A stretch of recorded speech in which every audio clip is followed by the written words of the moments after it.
listen to that driving down the street with no problem. Yep. Looking to So, go fast, though. You know what I mean? well, you got to go fast. You got to kick it down a little bit. I don't know how to go slow. That's my problem. They got a new law in Florida. They got a law down here now. They just passed it. If you go over 100, it's like Georgia, you get arrested. Well, yeah, that's pretty much been the law around. But I heard they don't give you a ticket if you're over the speed limit. I heard they just make you pay for it, and that's it. You don't get your No, no, license suspended. no. But in Florida, you know how you caught you cross from Georgia into Florida. People go from doing Yep. 69 to 89. You can do 80 on Yeah. 995, and a cop will just pull up next to you. But they're cracking down now. But around town, if you're doing 30 and a 25, you can get a ticket.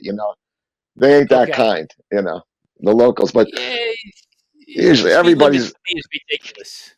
Well, I mean, the cars now are so much better. When the speed limits came Yeah. out, we were driving around in the old '63 cars with the. Remember, the parents used to drive the steering. You had bias ply tires. You didn't have radial tires. I mean, you know. No, and then you had those big steering wheels. They were like Yeah, huge. exactly, exactly. Yeah. I remember my grandfather doing this. Yeah. Exactly. This is Ken Behr with the podcast. One step over the line. Today we got on the show Joey Barone. Joey has his own podcast, The Goodfellows. He was kind enough to have me on his show, and then even more gracious to spend the time to come on my show. So if the 6 or 7 people out there watching this, Joey Barone, and Hey, thanks, Ken. yeah, Joey and I are two brothers from another mother. We're Absolutely. so I'll tell you something funny. I grew up in New Jersey on a farm, and if I start talking to anybody from New Jersey, like one of you guys, from Yeah. that side of the fence, from that side of in about 2 minutes, I'm going, hey, yous, hey, yo, hey, it comes right It back. comes right back. The Yeah. Jersey Well, face let me comes. tell you something funny too. I called my friends in New York, and they told me anytime if I ever call up there and say how you all doing, they said they're gonna come back and get me. They said because we Exactly, don't say yo, it's always yous. How you's been, exactly. So again, we were farm boys from New Jersey, and I won't go into my story, but I love this guy. I got to share this with him.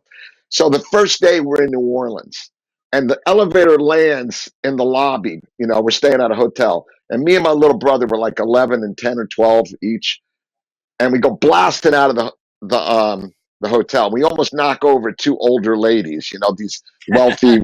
My mother, who we never listened to, right? We were farm animals, grabs us by the collar, turns us around, and says, "Listen, you're in the South now. You say yes, ma'am, no, ma'am. You open the door for a yeah. lady. You never." And you know what? That's the only time I ever listened to my mother. I was like, "She's serious." Don't.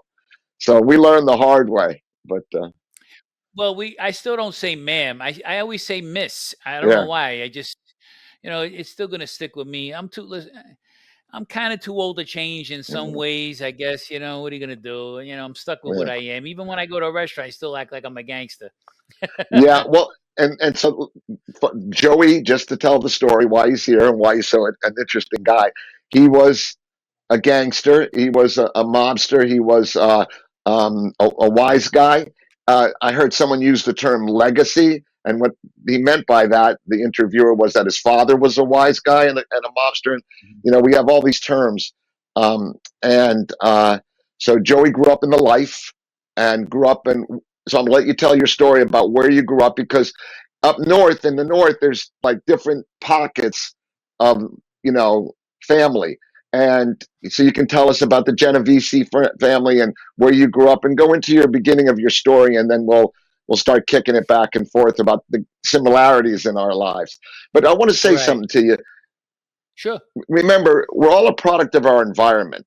I was with a guy yesterday that was in Virginia. He's got black lung, right? And so he went Okay. into the coal mines. The coal Right. miners that owned the mines knew that this would happen. Everybody looks at you and I and says, "Well, let's face it, a couple scumbags, right?"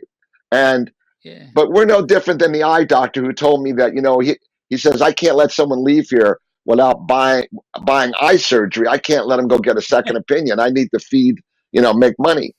So Mhm. with that said, tell your story of upbringing, growing up in the life, as they say. So I guess ever since I can remember, my father was sort of like we used to call them knockaround guys, and he was a hairdresser to start with. I remember going to the shop. Matter of fact, Yeah. he had the in Westchester County, where I'm from, North Shore, New York, obviously New York. Um, he had the best hairdressing place in the '60s called Chris Cindy's back in the days. Actually, my mother was a hairdresser too, and so my father's aunt used to go get her hair done by my mother, and then she thought they'd be a good match, and she introduced Oh, them nice. together. Yeah, she was pretty cool. Matter of fact, when she was dying, they used to put her outside on the front grass on the lawn over there, and she had the iron lung with her and everything. And I pull over, I'd see her sitting outside, and of course, I got to stop, Yeah. and so. I went over there and I said, "Aunt Camille, how you doing? This and that." And she says, "Joseph, I'm dying for a cigarette." So they'll kill me now if they know. But I used to give her a cigarette, and I wasn't supposed to. But she's dying anyway. You know what I mean? She wanted Exactly. to have that cigarette. She didn't care about the iron lung or anything, so I gave it to her anyway. She says, "I love you." She's like that, and she'd be coughing, but Well, so she was uh, in an iron lung out in the front yard. Isn't it like a tube you sit in up to your neck? So yes. what'd you So do? Give her I'm the saying, cigarette and hand it to her yeah, and let her it was pull just out? an oxygen. Yeah, it was I call it the iron lung, but it's just an oxygen tank. But she'd Oh, sit there with the things in her oh, nose like okay. that. Yeah, yeah, yeah. Yeah, yeah, she had that whatever that was called, but I call it the iron lung. But you're more accurate what the iron lung is. Yeah. Uh, But she told me I'm she old loved me. She enough. was actually well, since my father was a kid, her husband, which is he's really like a cousin to me, but I called him uncle. That's how my father got started with him because my grandfather, he was said, "Listen, can you take my son in because he was running ragged in the street, going crazy." So they took him under his wing. That's how my father got started. So then all of a sudden, that's sort of like how I got started from my father. So Was your I see no, my father. was your Yeah, grandfather involved in any way? Or just knew the right guys.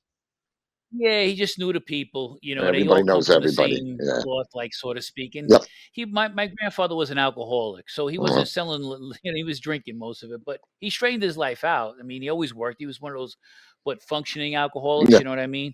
He almost killed my father a couple of times. But that's another story. But he took. That's how went to my uncle Pat. I call him Uncle Pat, and Pat Patty was his name, and that's what it was. And then that's how my father got started. But me, I remember my father since I'm a kid, doing stuff with the books at home, and he always told me he was in construction and he was going to work, Yeah. but he was hijacking trucks and doing whatever he had to do, loaning money. He didn't like the hairdressing business. He said it was always these women were very, I got a hair out of place or whatever. So he couldn't deal with it anymore. But as I got a little older, I was like a teenager. So about 17, maybe years old, 18 years old. I saved up $1,000. What do you want to do when you're ready? I wanted to get a car. You know what I mean? Yeah. My father says, "You want that money to work for?" He says, "Hey, give me the money." So I give him $1,000, and now all of a sudden, I made my $1,000 plus another $300 on top of it. And how And old so were you now at that he's time? I mean, I'm sorry, what year was 18. that? Yeah, what year would that have been? Sheesh. 1970s, early It 70s? it's in the 80s, I think. Yeah, the 80s. I think maybe 1980. I was born in 61, so 71 I was 10, so 81 I was Yeah, 20. So yeah, so figure late around then. 70s, Yeah, 78, yeah. yeah, So I started making money like that. I said, "Oh, this is nice. I like it." You know what I yeah. mean? I was getting $130 a week for 10 weeks. And So just so people that's know, where you make the guys money. were doing construction at that time because I was, like Mhm. me, I had video games in bars making 275 every 7 to 10 days. I have friends slamming nails for 275. You're a kid making $110 a week on a G note, and your straight guy, the guy that is like killing himself, he's working almost a week to make 200 and change, Yeah. and they're paying And plus taxes, I and was you weren't. yeah, Yeah, well, it's I good was, money. something, believe it or not, I worked at the Buick place, a place called Gould Buick. I used to polish the cars, wash them. That was how I got started. I was making $125 a week Right. on that, and so then that's why I wanted to buy a car. So sure enough, I did that for a little bit. I loan sharked a little bit, and I was able to buy my first two-door Buick Coupe de Ville. You know what I mean, or whatever. A Coupe de Ville is a Cadillac, but mine was a Buick. Yeah, yeah. So, so the question, I'll say something to you. So you're making this money on the street because remember, you and I grew up in the same world. I was selling Right. dope. I was still working as a kid. I still delivered Hmm. pizza. I still, because, I'm 18, 19 years old. I'm like going to work and I'm going to try to sell drugs. What about you? Were you still working when you started, or did it quickly go, hey, I don't have to work if I'm making this kind of money? Are you kidding? I was selling weed and everything and THC pills when I was 11 and 12 years old and Yeah, 13 years old. yeah, me I, too. I was selling the THC for this guy. He was about 20 years old and he saw me. He says, "Hey, listen, you want to make some money?" I said, "Yeah." So I sold it. But then when it came time to get paid, I said, "Just give me the THC," because I was like a pothead, All you right. know. Uh, yeah, I remember being stoned from like I think I started smoking pot when I was 11. I was 13. I hung around. Yeah, I hung You around with started early. these. Oh yeah. Well, I'm gonna tell you how. Yeah. I used to hang around with these guys, and they were like five brothers. But the oldest brother was I think he was trying to be a fireman or was a fireman. He had this girlfriend, Sally Ann. I thought Sally Ann was beautiful, blonde, and that kind of thing. I So I know. was a little kid. I was 11 years old. So right away, I looked like I'm mesmerized. And sure enough, I sat next to her on the arm of her chair. So her and the guy's name was Steven. Sally Ann was her name, Sally. They used to pass the joint. So one day I sat next to her. She just handed me the joint. So I didn't want to look stupid. Yeah. I started by puffing, and that's how I started. And so it's kind of funny because you know, when you're a kid, you think that's the whole world. You know what I mean? But Oh it's yeah. it's not. No. But that's why I started selling it after. Back in the days, if you remember this, Ken, you could get a dime bag of weed. It was like it's $10 for a bag of weed. You used to get so much. You'd get a two Yeah. finger bag, a three. We didn't have scales. You would get a two-finger bag or a three-finger Yep. bag. A three-finger Hmm. bag, which was like this or even four, three and a half, was 25 bucks, 25 bucks. So for a dime Yeah. bag, and then you could knock that down into little bags, right? Well, what I used to do Or was roll it. where I'm from, they used to sell loose joints, they used to Right, call them. right. So I said, "Look, now I got found a way." Now I started saying to myself, "I'm going to make some money." So I got the dime bag. I got like 20 joints out of it. So I figured I'd make an easy $10, and I can go do it again. I started. I mean, when you talk about starting from the bottom, Yeah. I was starting from the bottom because now don't forget all this time when I'm doing this, my father's away in prison. He got pinched on a heroin case. It was like what they call the tail end of the French Connection. So if people don't know what the French Connection is, because Hmm. there's a movie about it that's considered one of the best movies of the time. I think it won an Academy Award and this and that. But That's right. Gene Hackman, I think, was in it. But He was. basically, these guys figured out a way to smuggle heroin from France and fly it Hmm. into, I think, Kennedy Airport. And it was a big ring that went on. And back in the day, not you know nobody knew what to do. There was a huge heroin explosion, a lot like what maybe you would say cocaine in the 80s, in the 70s, or fentanyl today. And it was just taking over the cities, inner cities, And so tell you, your dad was involved with the French Connection. How much time did he get for that? Because that was a big thing.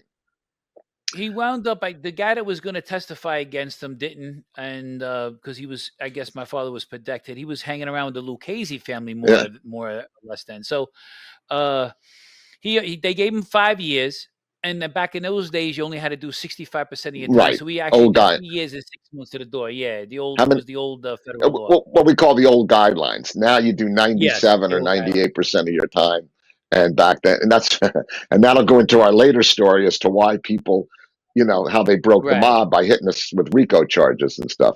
But 85% you do now. 85% instead of 65. well, if you have with all the gimmies, right? Yes, exactly. They Right. add more You got to stuff go to on all school, you together. got to go to church, you got to do this, you got to go to that. Otherwise, if you don't do any gimmies, you're going to do, I don't know what, 95 to, like I said, 98. Hey, yeah, I don't know. it accumulates. Yeah, Yeah. I don't know. So, but I guess that's when the guy saw me selling loose joints, and then he asked me if I wanted to do the tea. So I started doing that. But then at 14 years old, I'd stopped. Then my father came home around when I was 16, maybe, So he did and then three and a, he did three and a half, right? he did 3 years and 6 months, and then he was Federal. in the halfway house when he first came home. Yeah. Right.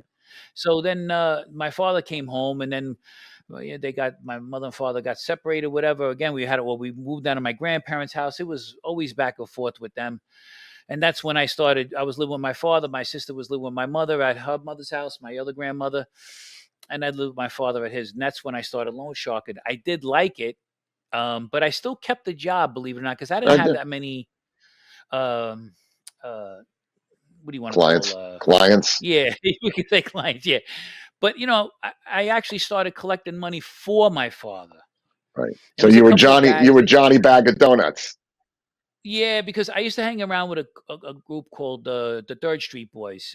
We were from the West End of New Rochelle. We were all everybody knew each other's families, everything like that. And there was lot of tough guys in that crew. And of course, you got to be able to handle yourself. Right. So there was one guy. Give you for instance, one guy owed my father. This guy Tony from the pizza parlor, owed my father some money. I forget the amount now, but he said, listen, if you want to give me a hard time, don't worry, I'll bring my son in here. You know what I mean? And he said, I'm not afraid of your son. That was all he had to say. And then I went in there by myself without my father. I say, Tony, can I talk to you, man? I see you're not afraid of me. I beat him, right on the floor of the pizza parlor. Yeah. But that's sort of like how I got started. Of course, then you get noticed, then you get heard of, and Right. that kind of thing. And before you know it, now my father uh, gravitated towards the Genovese crime family. So later on, he actually became a soldier in the Genovese family. You said So something. I'm actually supposed to be with him. So you said something earlier. He was a knockaround guy, and I think if Yes. I relate to that to what we did in the drug world is nobody. I used to say there's disorganized crime. Nobody really. Every day we'd get up and try to find a way to make a buck. One day maybe we try to do this deal, another day we try to do another big deal. Everything's pie in the sky. Then we talk about doing a smuggling gig that would take 6 months and never happen. So what ends up happening is you're just a hustler. Some days you're selling a half Right. a gram, sometimes you're selling an ounce, maybe then one day you're selling a kilo as you climb up the ladder, but there's no structure. And then I guess you get to a certain point where you're a soldier and then you're made and you start becoming. Explain that to me because I'm a little naive on how the structure works. What it is so my father knew people, obviously, but it's sometimes it's nice when you don't have to kick upstairs to any money, or Yeah, you're on your own a little bit. So you're sort of a knockaround guy. You're willing to do anything what it takes to make a buck, as you know. right, right. But he would, like, I guess he would do favors for these people, or they'd ask him to, sometimes he'd get the football sheets and he'd sell them, and Yeah, he'd make a dime on the sheets yeah. or a quarter on a sheet, whatever it was. I bought And it then, of course, he before. started. Yeah, and of course, he started doing numbers later on down the road, but that's Right. after that's just before he got straightened out. But he had to go see a wise guy to get the number stores in this one town. Really? Uh, yeah, but that's okay because the guy knew my father, and of Right. course, there was people to kind of back him up. But you're always more secure, supposedly, because it's a catch-22. Listen, these wise guys, they don't really care about you; they just care No. about the envelope you bring. Right. But it is a benefit to you if you have people behind you of that stature, because you could be protected between law enforcement or even just somebody in the street trying to shake you down for money, like, you know what I mean. So you kind of need it in a Yeah. way. So once my father, he got pulled over, there was a guy, Barney Belamo. He's big time in the Genovese crime family to this day, and he took my father for a ride on the BQE, which is the Brooklyn Queens Expressway. It's very busy, but he's the type of guy that's always aware of the law enforcement following him. But he took my father there like 2:30 in the morning. This way, you could see if anybody's coming. So they got out of the car. They started talking a little bit, and he says, "Listen, I know what you did before, but that's all in the past now." He says, "You're over here with us now, and that's it." So then my father got straightened out, and that was a big show of respect. When you say But it's a lot of responsibility. straightened out means that you've been brought into the family, is what you're saying. Full-fledged wise guy now, yes. Yeah. Yeah. You're a full-fledged wise. That's when you get the finger prick that everybody Yeah. might have heard of, and Yeah. all of that kind of stuff like that. To be a, I sometimes do it. Go ahead. I'm sorry, Ken. no, no, I apologize. To be a made man, that's the next level.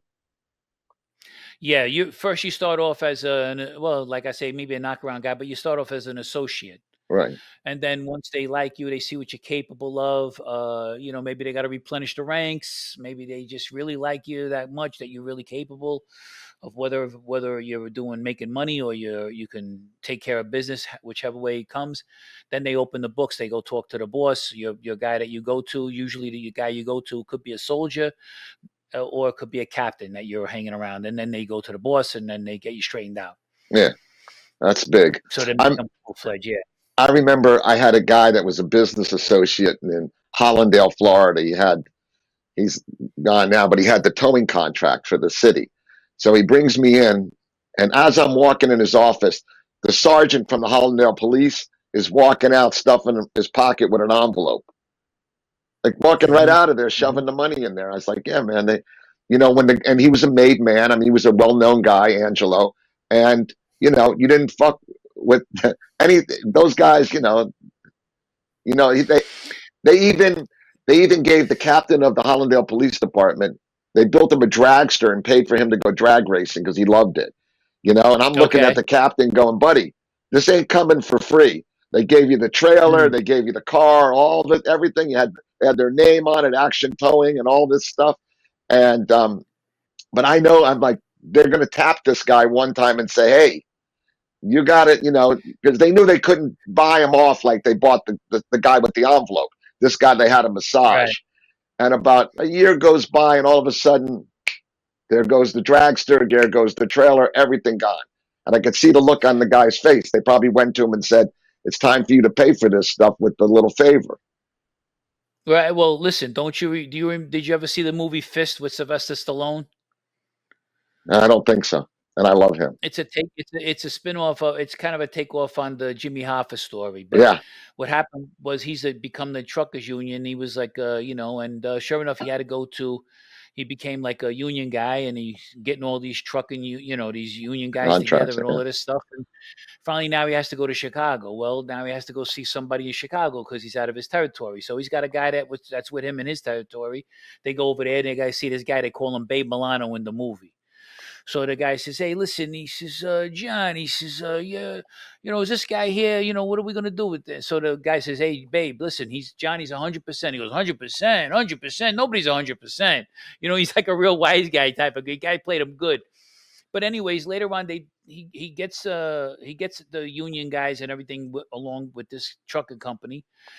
But now comes he says, "Listen," he says, "John," he says, "I hear you're getting married." He says, "Oh, that's wonderful. I really believe in that Constitution." He says, "Listen," he says, "I want to give you a big wedding present." I forget what he gave him, some lot of money, whatever. He says, "But look," he says, "I was wondering," he says, "I want to put a few jukeboxes in these places you go to, right?"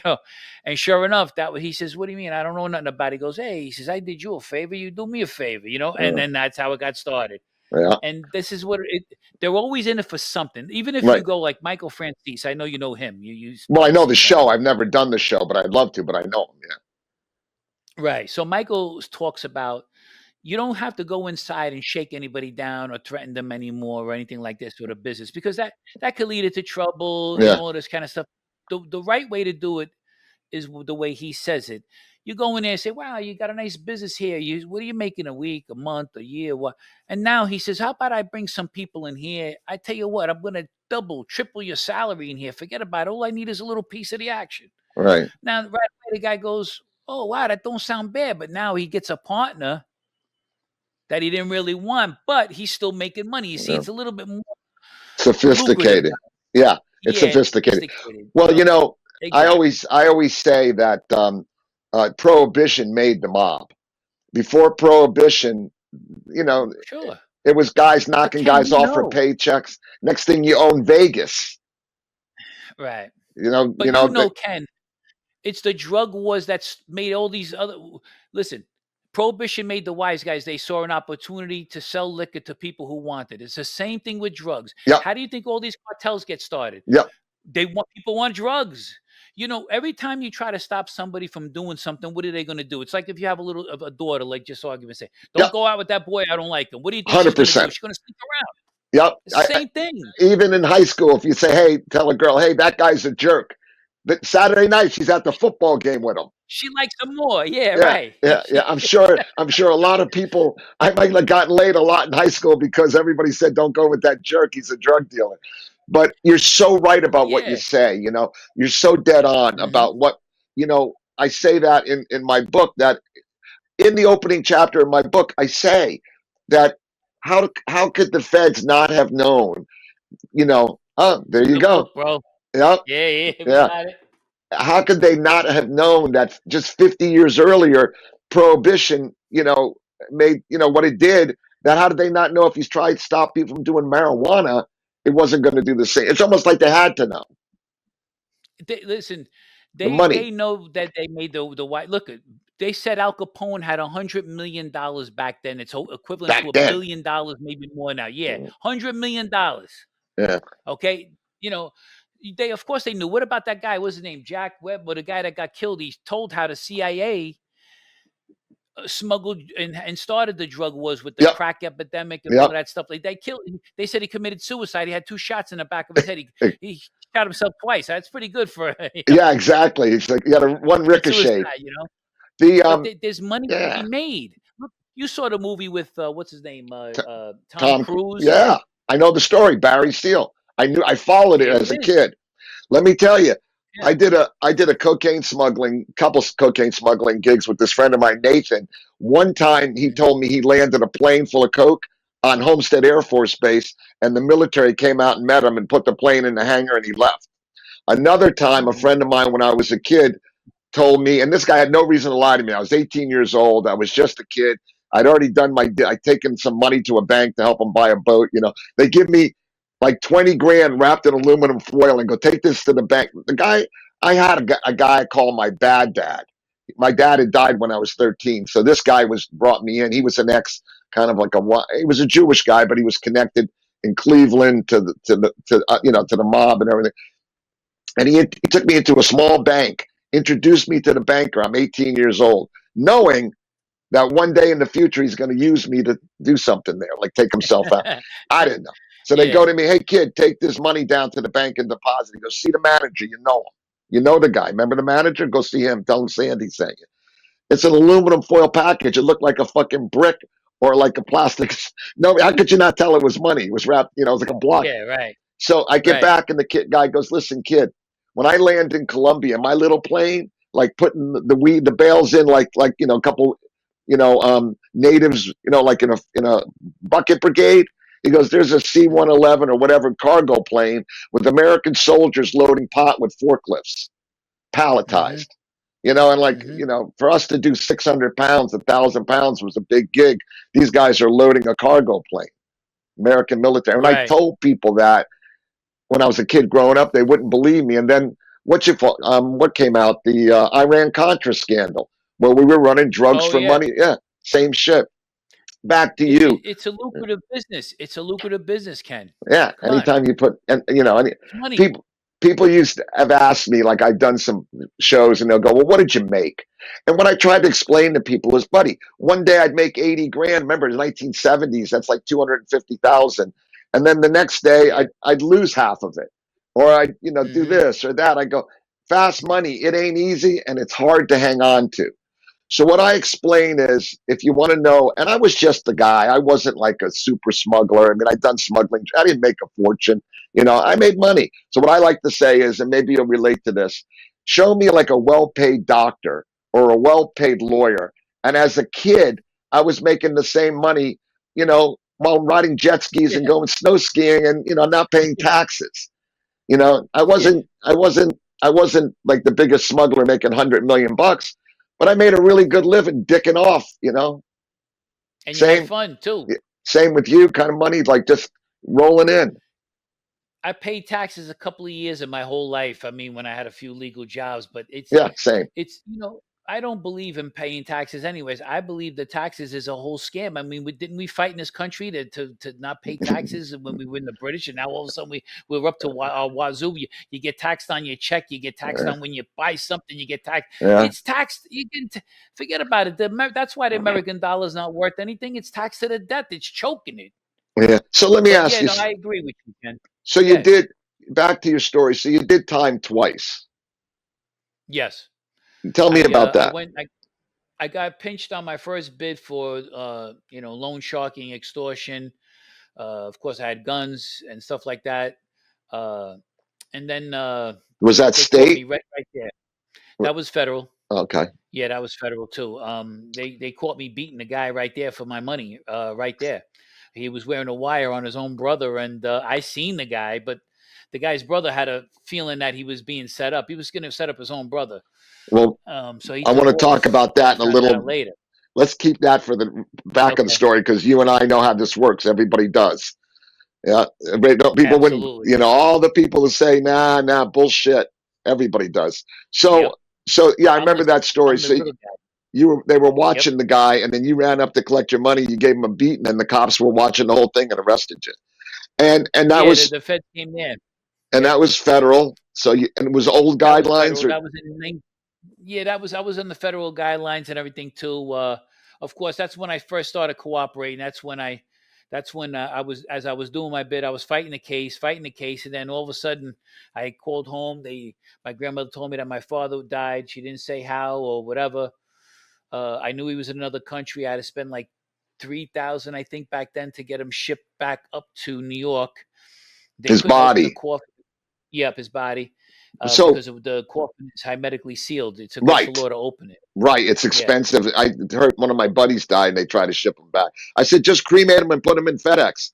So Well, my father wanted to be yeah, cremated. He said, because he didn't want them to ever know if he was still alive or dead. yeah. That's what he told me. I think this is the first time I've ever said that on air. But I asked my cousin, who the funeral guy is my cousin, open the coffin anyways. Don't worry, I'm not going to say nothing. I just want to make sure it's my father because I figured he sent somebody else up. I didn't know. I was Yeah. hoping it was a lie. You know what I mean? Well, But it wasn't, and that's how it well, started for me. let me preference some of that. So what happened was, Joey's father went on the run. He went down to Central America or South America. Was down there for 4 years. How old were you when your dad left? When he left your Uh, yeah, I figure I was about 28 years old. I think so he you was were going yeah, about a year. I think, yeah. My father gave me some instructions what to do. I wish I would have known a few more things what to do for him. I didn't realize he had a life insurance policy out on himself. He was paying like 400 something dollars a month. I didn't realize it. Otherwise, I would have paid it. But my father was 53 years old when he left. I didn't think my father was going to die anytime soon. no, no, Uh, but no. I went to go collect his money, his stuff that he wanted to do. But unfortunately, I wasn't giving it to the wise guys. I was keeping it. Uh, I figured when my father comes back, I give him everything that I had and he'll and let straighten him give up. it to whatever he Right, thinks. he'll straighten up. So yeah, I was meeting another guy that was around my father down in New York City by the Jacob Javits Center and stuff, and I think I did give him some of the money, but then he told me I can't go around no more because obviously now that my father wasn't coming back, they put somebody else in that position. Right. But once I heard my father died, you know, uh, I just was, all of a sudden just I was hurt. I was devastated, and the Buddy, fact I said, well, I'm just going to my time, yeah. I've been there. Especially since the last time I seen him, I didn't talk to him until it's over a year. But that's when the FBI pulls me down. I get a superseding indictment. I'm an MCC. I get pulled MCC for is this MCC New New York York. City. Yeah, there's one down Yep. here, MCC Miami. So Yes, that's right. yeah, I was in the one in New York where John Gotti was, and everybody knows yeah. that. Nobody knows him. So I get pulled in, and that's when I get pulled with the marshals. They show me a hallway. I go down. There's the FBI right there. Now they tell me my father was murdered. That wise guys killed him. Oh, I listened to what they said because my lawyer said to me because I pulled him. I said, "Can I have a minute with my attorney?" And he said, "Look, they called me down here last minute." I said, "I'm not talking to these people." Well, he says, "No, you got nothing to do." He said, "Listen to what they got to say, Joe." He says, "You're not right. You're going going anywhere." back I to said, jail. "Okay, Hey, you have to go back to your cell anyhow. You might as well sit here and maybe, yeah." yeah. So they talked to me a little bit. They said a couple of things that were right on the money. One time when I did try to call him, he wasn't at that villa anymore where he used to stay because he had gotten wind. He was paying the officials in Yeah. Honduras. They were going to arrest him, so they gave my father the heads up, and then he moved out of where he was to another place. So they had that right. But finally they did get him arrested. When they went to go arrest him, they found my father. They said on the floor dead. Mm. So, it just Buddy, bothers me to talk about. listen, my Yeah. father died when I was 13. He was 48. So, no. I watched him wheeled out on, I'm going to tell you, I never said this on film. I watched him wheeled out with the ambulance. And in my 20s, I would still think somehow he was a CIA agent and he was coming back, like he was on a mission. I mean, I remember Yep. looking out in the ocean on the beach in Hollywood Beach going, Dad, give me some advice. Tell me something, Mhm. right? Because here's what happens. You and I, I failed first grade. I barely graduated. I didn't really graduate high school. Um, I, you know, I'm on the street since I'm 13 because my dad's not there. My mother's trying to figure it all out, trying to, she had three boys. And I feel your pain, man. It doesn't go away. And it was ripped out of you. That's the other thing. It's not like, you saw it coming. Your dad was a soldier. He Right. was somebody that you could look up to. Not that you didn't, we don't look up to him, but none of this made sense as a kid. No, And to me, and not no, even in your 20s, out with it.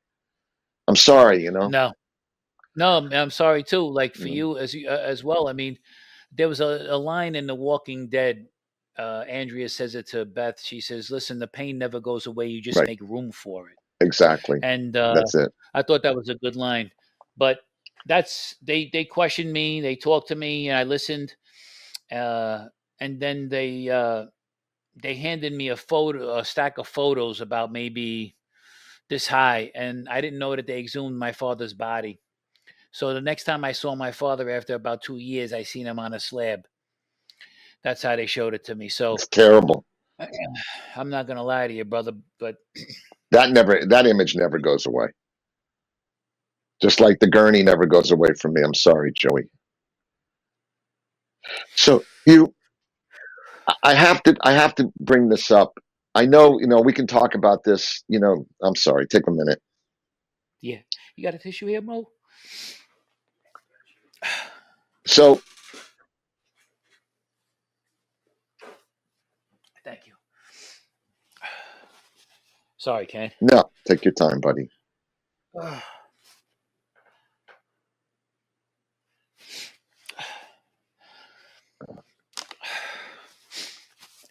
Okay, good.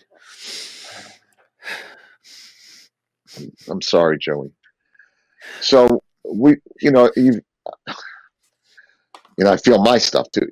You mentioned that you went to work for the FBI. You're the longest running informant in FBI history. You've done 18 years plus working undercover or being what they call a snitch. And not to, just so we know, I worked for the DEA for over 2 years. I caught a case. I was looking at RICO because that's how they broke us. They gave us. You know, Everybody Yep. thinks there's a hero. They wouldn't say a word, and you're looking at 25 years. And I had a newborn baby, and just the world had changed. The days of people keeping their mouth shut had changed. you know and so Yeah. you had said in one of your interviews, I think, on Matt Cox, who was a great guy. Yeah. um I like Matt. yeah, he's a great guy, great Yep. interviewer. You had said that you thought you went to work for the 18 years for the FBI because you felt like you wanted to find your father's killer. And I kind of thought about it, and I thought, I'm not saying that you're not felt heartfelt in what you thought, but did you also think maybe possibly you were trying to hurt the establishment and the family that hurt you so much? They ripped your childhood out, that you never got you never followed the path of, because you know what happens. You and I look at ourselves in the mirror and go, hey, how come Billy's got is a doctor? And everybody says, well, look, you're not, look how good you're doing now. You got a house. I go, right, but I'm not a doctor. I'm going to work till I'm dead. I don't. Yeah. I'm not a lawyer. I'm not an accountant like all my friends, that retired dentist. I'm a Yep. fucking street guy that's 68 years old, and I'm gonna have to work and, unless something takes off, until I'm dead or incapacitated. Yeah. So, did you ever think to yourself that maybe you went to work for the feds because you wanted to get even or find justice for the life and what happened to your father? That's the only first time anybody's ever asked you that question to me, and that's a good question. And the answer is 100% yes, because I Mhm. hated the wise guys after Right, that. right. Hated them. Yeah. Okay. I Uh, don't blame you. you know, they you know what it is out there. Oh, we're together, we're brothers, Yeah, we do this together. They're almost every one of them, 9 out of 10 of them are always just out for themselves. They can't trust nobody. yeah. They can't really get close to anybody. Nope. I was very fortunate in my life to get close to a couple of the guys that were there. One of them was Dominic Sicali from Mafia Roundtable, Sicali's Corner Unfiltered. I know you must have heard of him. Yeah. He was my captain. I got real close to him. That was a fluke thing, but it just happened. And and we're still really good friends to this day. So Okay. so he doesn't hold the 18 years plus that you worked uh, undercover with the FBI as a because a lot of the real guys, the guys like my real friends that were smugglers, some of the biggest smugglers in the world, I have people say, "How does that guy talk to you?" I go, "Because he was in the Yeah. lifestyle. He understands. He did 27 years in jail." You know what he says to me? I said, "Randy, I just want to put this out there. You do know that I cooperated." He goes, "Buddy, I'm just glad you didn't have to spend any real time in jail." He did 27 years and he forgives Yeah. me for That's what I did. And that seems like you've got a lot of forgiveness in your circle. well. Dominic became he cooperated with the feds too. Yeah, Now, when he first heard about me, obviously he was angry. He was pissed off. yeah, And I don't blame him. yeah, But then later on, after he cooperated, he started using. Dominic's smart like yourself, and he knows. He said, "Look, Joe could have set me up 100 times every which way yeah. but Sunday, and I never set him up. I never did nothing to him Right, because he would have killed anybody for me." He even made a statement once, a long time ago. I said, "Listen, what if I was dating his first cousin, and the father maybe was going to come around one day because she had a kid with some guy." Uh, not she wasn't married to him or anything like that. So I says, Dominic, Miss Gagman's come around. I'm going to probably have a problem with him, whatever. He said, don't worry about it. I get rid of him for you. I mean, so that's the yeah, kind of yeah. relationship we had. But I never set him up. I never did nothing like that. Even when I told the FBI things about him, I told them the minimal stuff. I didn't, Right. I, Let's go into the yeah. FBI stuff. So, did your Go ahead. handler, your handler, basically, he made his career. He met you, and Vincent he spent Pizzuti was his name. right. He's what was his name? I'm sorry, Vincent Pizzuti. another Italian guy. So Yeah. yeah, so the FBI, so the FBI has a rule that you can't work more than 27 years or 57 years old or something like that. So he met you when he was basically became an agent and he retired Yep. after 18 years or something like right. Pretty much, you were Yeah. like you were his. He Were was you? Yeah, Yeah, he was 20 years on the force. So I yeah, worked with him for 18. So yeah, he was a newbie at 2 years yeah, in. yeah, That's it. yeah. But And he was a profiler type of a guy, like somebody like a on the psychology really, part, because that's what we found that out later on. When I had my hearing on my second case when he took the stand against me. Imagine him taking a stand against me. You know, yeah, I don't mind. So the viewers don't know. So they know and understand. I don't mind somebody going against me. He's in law enforcement. I really wasn't. I get it. But why couldn't he just go up there and tell the truth about really how good things was between me and him and yeah, all the good stuff I did? Why couldn't he say that? I wasn't asking him to say anything but the truth. And he did tell the truth in some ways. When my attorney asked him, was Joe's life first he said in front of the jury, he goes, "Oh, the mafia's not like it used to be. They don't kill anybody like they used to." This is what he's saying. yeah, Now he's trying to convince the jury this, right? yeah, So now all of a sudden, my attorney gets up there and says, Mr. Bazzuti, was Joe's life ever in danger?" And he said, "All the time." yeah. Every day, yeah, yeah. He just kept contradicting what he was saying. So one of the things that I'm just going to drive you crazy is that I work for the Yeah.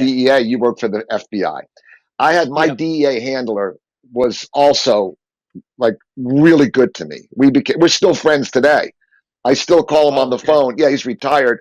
Um, and but if we our whole goal, like I was working off my beef, but we had a team. There was like three of us, and he had several. He was one of the biggest DEA guys in the country. Did some big cases, but he would give us. I saw one of my friends, the guy that got me in to the DEA, he called me up after I got busted. Remember, after you get busted, you don't have any friends. Nobody calls you Yeah, up. of course. And this guy calls me up. No. He goes, "Hey, what are you doing?" I go, I got in trouble." But he goes, "Yeah, I know." He goes, "Hey, how'd you like to work for the DEA?" I'm looking at my wife and my little daughter, and I'm turning the phone. I don't want that. I don't want my wife to hear it. Right? I go, Right. "What?" He goes, "Listen, you want to do it or not? You in or out?" I had no plan. I was looking at 25 years. I go, "All right." He goes, "Come talk to me." And I come talk to him. I seen them hand him a suitcase, a briefcase, right in front of Big Daddy's on 17th Street Causeway with 100 grand in it because he had Wow. set up another guy I know and they got his house. And when I Wow. worked for the DEA, all they ever wanted was assets. It's all about the fucking Benjamins, buddy. That's all it was. They didn't care about nothing. But this guy was good to me. He looked after me. And then when I had to go, because I had a state case, but I was working for the feds. Because what the Hmm. DEA did was came to the state and said, listen, you busted him in Ohio. He's from Florida. You got you got his entire group. There's nobody that he can help you with in Ohio. Everybody that I had known in Ohio turned me in. I had 17 people rat me out. I didn't have anybody. I wasn't going. They said, Right. why don't you do this? We'll put him under our wing. We'll put him to work, and whatever assets we get, we'll chop up with you guys. So the whole thing was Okay. from the beginning was about the money. It it always is. Listen, I actually felt that a lot of these FBI agents were jealous. Yeah, They wanted to have that life. They wanted to have that, like, I could walk into any place I want. I could right. walk into any restaurant I want. I could go any place down the street that I want. People paid me homage, and I was just an Yep. associate. My captain, when I was with Dominic, you should have seen them. How they were around Dominic. Yeah. He Yeah. commanded.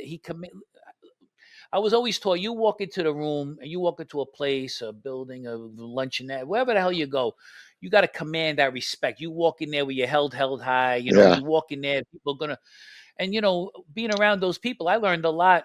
I learned a lot. You know what I mean? Yeah. Really a lot. I'll tell you a funny But story. I used to sell this guy who was, a wise guy, blow out of my mom's house. Like he'd knock on my bedroom window, like two, and I'd open up the window and slip a gram out, right?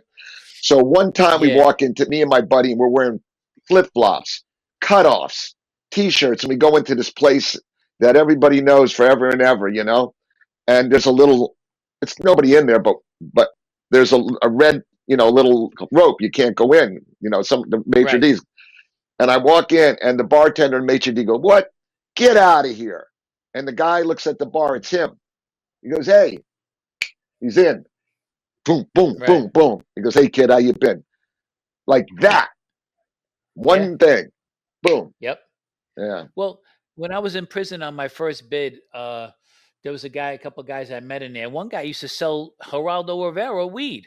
Yeah. He said he was one of my, yeah. I mean, Everybody does it. listen to me, and honestly, I don't think drugs should be illegal. To be honest No. with you, just like alcohol, there's so many alcoholics in this country. Whatever, it's your choice whether you want to drink, get high, whatever.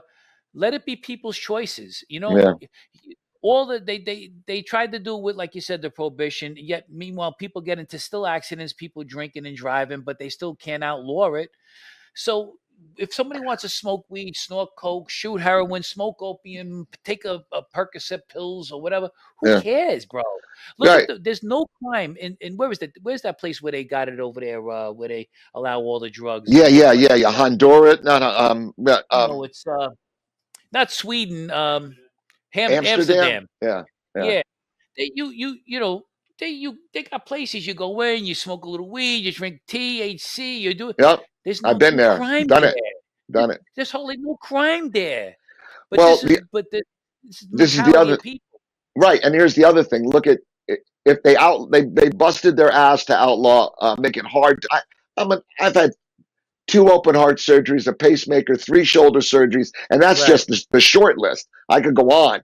So to get to get pain pills, I have to go to a doctor every month and tell them I'm in pain Yeah. to get it. I mean, I'm not even taking them all. But if I don't go, the doctor says to me, the government controls this. So what happened? Yeah. They shut off. Now they made it so hard to get pain medicine for a 68-year-old man with a cardiac patient.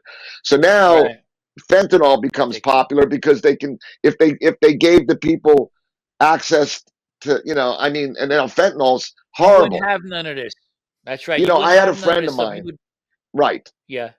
She was a girlfriend of mine. We grew up, a friend, we dated a little bit, but more of a friend growing up from the days. Her boyfriend and I used to run Yeah. dope together.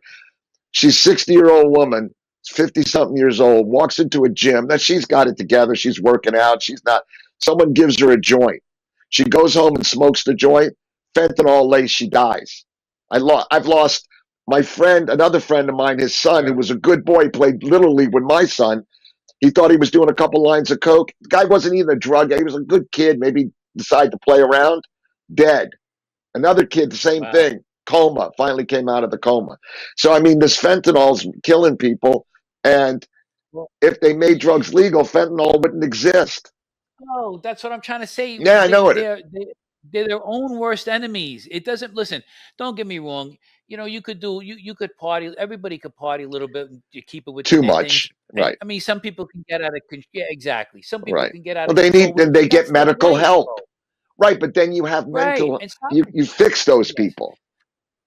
Stop trying to run people's lives like Yeah, this. yeah, This is the same yeah. thing like with there was years ago, I think it was in the 90s, I found out, I was watching the news. They spend $6 million on prosecuting hookers Yeah. in California. Okay. When why would you want to prosecute them? Why don't you have nice buildings, these buildings that are falling down, fix them up, Uh, have people in there. You know how many jobs you could create with that? People to watch to make sure the right people get in there. No, these hookers wouldn't even get killed out in the street anymore. You well, know, how it's about like it would this? help so much. How about this? I think it was last year or maybe the year before. 250,000 people were charged with cannabis crimes. 92% for simple possession. So now you're a guy that's got a job. All of a sudden, you pick up a case. Now you got to Yep. go get in front of the judge. You got to hire a lawyer. You got to go. If you're lucky, you get to keep your job. If you're unlucky, you lose your job because you went to jail for or you got problems in your life. I mean, and It's really, stupid. and it's all about It's feeding the monkey. backwards. Yeah. It's what it is. It's exactly right. It's all backwards stuff. You know, there's so much stuff they could law enforcement wouldn't have to worry about all this stuff. Right. If it's just so much aggravation they can But concentrate on other things. buddy, it's all about the Benjamins, prisons for Oh profit. yeah, I had a friend of mine that sells that's right. he It's a sells food. business. Yeah, he sells food to prisons. So he's going to Yeah. hire me to do something with him, and he goes, "Yeah, we." He goes, "We sell these powdered frozen donuts." And the first thing I thought was, "That's Tuesday morning." Now I didn't do any. Exactly. I didn't do any. I only did like 2 weeks in one jail, but it was the fucking hellhole. And then three Yep. months in another jail because then I bonded out. But just real quick, going back to for 18 years, you worked for the feds. You never Yep. got paid anything really, which at least they gave me a Well, few bucks to live on they now and then. reimbursed me any money that I spent. I didn't know this when I was working for them, but they allowed me up to $100,000 a year. Now, if I knew that, I would have told them I spent 25,000 Of here, course, 50,000 of there, and I course. would have made 100,000 a year. For 18 years, I would have And had 1,800,000. hey, how about the guy? Well, you would have spent it, but how about the guy would have told you, your agent, listen, like my guy would have said, listen, I'm not supposed to tell you this, but you can, we're allowed, but of course they don't want to have to, it's all, they have to climb the corporate ladder. You're GS10, you're a Well, GS11, which means government service pay. That's what that means. it's yeah. He showed he kept money, like he was able to keep the government's money, and you Exactly. know, He was, I have papers to show how much he paid me for 2,500 here, 3,500 right. here, And whatever they I do that spent to or me whatever too. I told Yeah. him. Yeah, I should have, but I didn't know. I wasn't doing it for the money. I was doing I it. know. I figured after all these years, I figured somebody would maybe come forward about my father, All right. or maybe somebody who was looking to cooperate with the Or government says, "I know where to right, report right, the right, right, loan." right. And the FBI. I'll give you an example. A friend of mine had given some guy in New York 2 kilos of coke back in the day, Okay. and then he went Yep. up to get the coke, and the guy had him, taken care of. They took him. He's actually talking to my buddy on the phone. He goes, "I don't understand." The guy left. I'm sitting in a warehouse, and then all of a sudden, two other guys pull up, and you hear Aldo go, "Oh, oh, oh no, oh no!" And they grab the phone. They tell my buddy, "Hey, you keep your mouth shut." And then it was it. He disappeared dead. So the Yeah. feds went to the guy that killed him and said, listen, we know you Okay. killed this guy. You ripped him off for Okay. 2 kilos was 70 grand. You tell us what happened, and we're not going to prosecute for the murders because they wanted the family to have closure. Right. So, Right. you were thinking maybe some Fed would hear about, some guy would confess or something would come up in a phone conversation tap They don't and they care. would tell you about it. But why would they tell you? Then you might stop working for them. They might have known the whole But time. that's it. Yeah. And they And might, they and the don't guy, really care about you. no, no. No. I'm You, lucky you in know. that the guy that I tell you the truth, the guy that was in charge of the drug task force that originally arrested me and my handler, I'm still friends with today. I Right. used to call the guy every Christmas or every 2 years on the phone in Ohio. So I just want to let you know I'm doing good. I'm still on the straight and narrow. And my other friend, the big guy from the DEA, him and I have had lunch together, over the last 5 or 6 years, once or twice, 10 years. But um, and they honestly gave a shit. But I, I made I a mistake when he retired. My guy, he said to me, he says, "Can I meet you?" And I met him at this pizza place, and we had a couple slices of pizza, a couple of beers. He said, "You were my last stop, Joe, before I'm officially retired." What I should have said to him right then and there was, "You know something? So am I. I'm not working with it." The other, he introduced me to another guy, yeah, Mike Trombetta, and I was supposed to work with him. And I was like, I should have just said, I'm just going to pack it in. I had enough. yeah, I didn't find out about my father. I'm done. But I didn't do that like a fool. That's right, my fault. I, I didn't even know if I didn't even know I could, but I made a right. mistake. 3 months later, 3 months after he retired, I get arrested on a murder for hire charge. That That was just from goes to show you. an old charge or something like from years ago or No, this something. is it was no, it was just something that was just like I was just operating like I always operated, and the guy I was talking to about it and everything got pinched, and then he puts me in the mix, and then Right. did He, all of he this. So taped it, and that's all he needed. he Conspiracy. would have never got that. Yes, he would have never got that information because I wouldn't have never told him anything because it was never going to happen anyway, and I would have Right. never got pinched. I lost my $1 million home. I lost money. I lost my status in the community. I lost everything. And the guy So and the I was hit was supposed. never happened. No, It was no, it all wasn't to kill conspiracy. anybody. Just talk. Just talk. Yeah, that's all it Yeah. was. It was just part of my game that I used to play. I used to act like a wise guy, like a Yeah, I tough understand. guy. I even gave the guy $1,000. I gave the guy a I, thousand dollars. I had so much money. I gave the guy $1,000 to take a ride up the yeah. place to look at it. He took a video of it. Says, "Yeah, see, Scout. Joe, I can't do this. I can't do that." I said, "Okay, no problem." And that was it. It was over. Then he came back to me to try to reopen it because he got arrested. Right. I should have realized that too, but I'm going to you know, tell you. I'll tell you a similar story. The guy that I work with, we had like a 3 guy team that we worked for the DEA. And when okay, our handler retired, he went to work for customs, and he went down to Jamaica to bring a load out to try to help get leverage to get his cousin out of jail.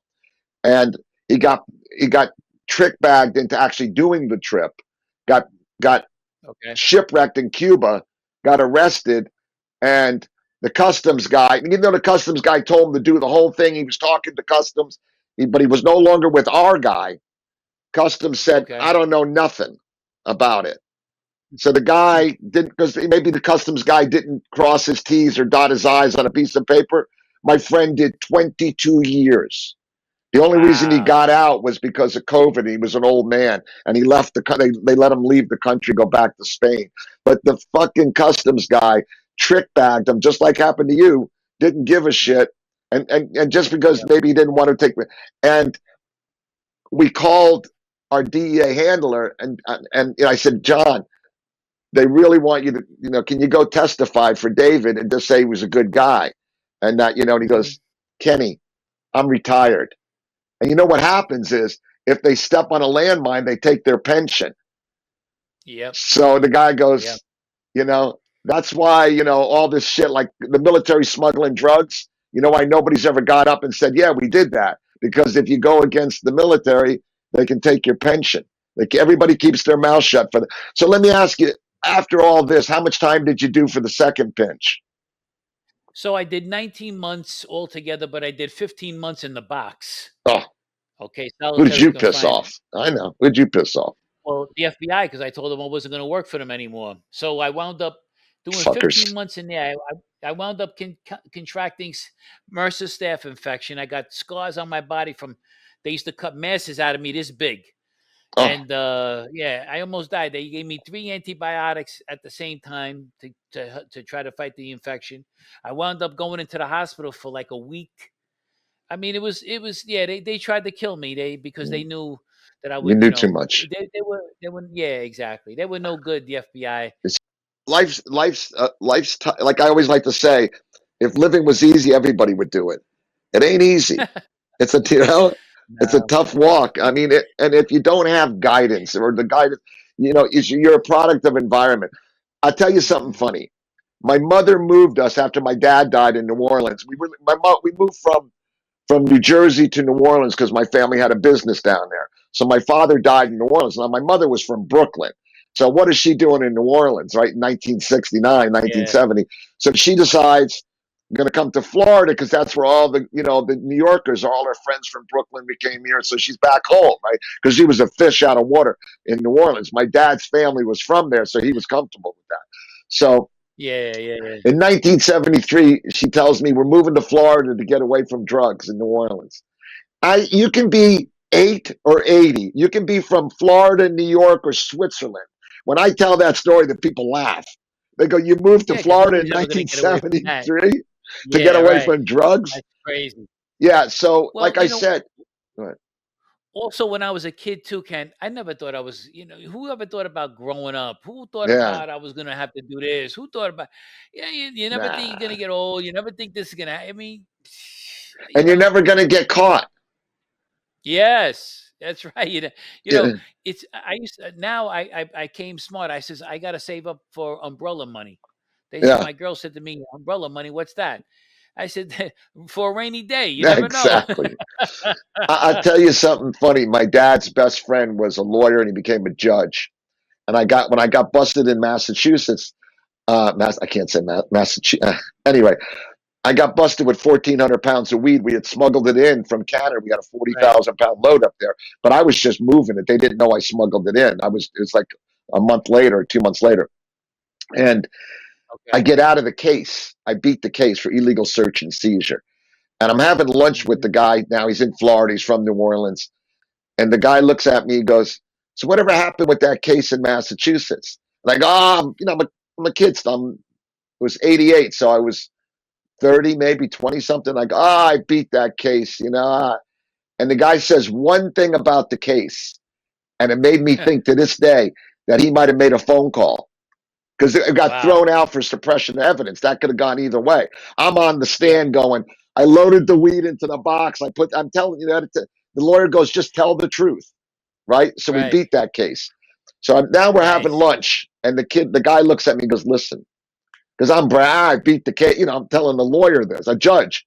He goes, listen, you're going to get busted again. I know how this works. Somebody's going to turn you in.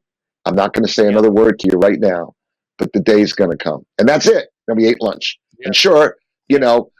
know, 4 years. I spent 2 years fighting the case.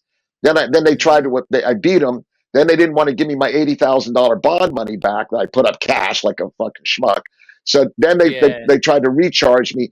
By the time I got out of the system in the first case, I got turned in for the second case. I might have had 7 or 8 months between finally ending the first case and getting picked up on the second charge in '92. So a See, he lot of was right. people, it's gonna Yeah, not he was so right. yeah, and I'm going to tell you something so people understand. When you're going to come on there, the keyboard warriors are going to say rats, snitches, and I get it because here's why. You've never the guys in their mother's basement typing that stuff aren't wrong. But what it is when we're growing up as kids, it's when you're a 5-year-old and you tell your brother, "Don't rat me out to mommy," or you're in middle Mhm. school or grade school, being the person that snitches, and it's happened to me. We get in trouble, and we say, "Keep our mouth shut." We go to the principal's office. I'm about this big, and the kid starts ratting. I go, "What the hell?" We said to keep our mouth shut. Yeah. But Yeah. I'll tell you about my co-defendant, who I was pissed off until I heard this story. They came rushing into his property on Sunday morning at 8:30. He had he had weed or something in a barn that was on, and his father's on one house and one property. The properties are connected. They arrest. Okay. He's 8:30 in the morning. He's in his underwear. They put him on the couch. They got the SWAT team there. They got his mother and father handcuffed next to him. They got his wife upstairs chasing 4 little kids. And the prosecutor who got in my face, and I told him I ain't talking because I was more streetwise than this guy. I was trained never to say a fucking word. Even if you got to say Right. something, you get your lawyer first. So I got to ask, have you ever? What are you doing now? What's your life like? Do you have a real job, or what's your how long No. you been out of the prison? You've been out of prison a while now, right? I won my trial in 2010 in July 2010. Yep. So it's been And 15 so I've been years. out, What are you yeah, doing? 15 years. Nothing you can talk about?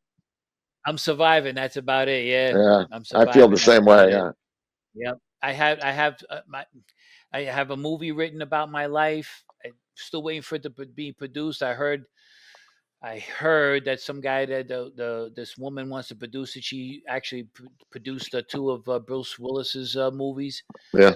and Bruce Willis. What a shame about him. He's not Oh doing that good either. I heard. no, I love that guy. That's a All the shame. stuff he's done. Yeah, that's a Yeah. shame. That's a Yep. damn shame. Yep. Uh, See, it just goes to show you, you could have all the money in the world, Yep. but you can't buy your health, bro. If Yep. you, there's some things money can't buy. Health is No. one of them. You know what I mean? No, And it's so and true. Donald Trump. Yeah.